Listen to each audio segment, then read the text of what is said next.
You ask Tiger to solve. This deals with linear equations with one unknown. The final result is x equals 14 over 15. Let's solve it step by step.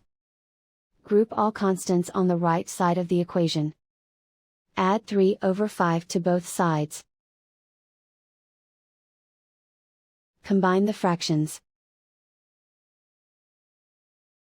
Combine the numerators. Reduce the zero numerator. Simplify the arithmetic. Find the lowest common denominator. Multiply the denominators. Multiply the numerators. Combine the fractions. Combine the numerators. And so the final result is x equals 14 over 15.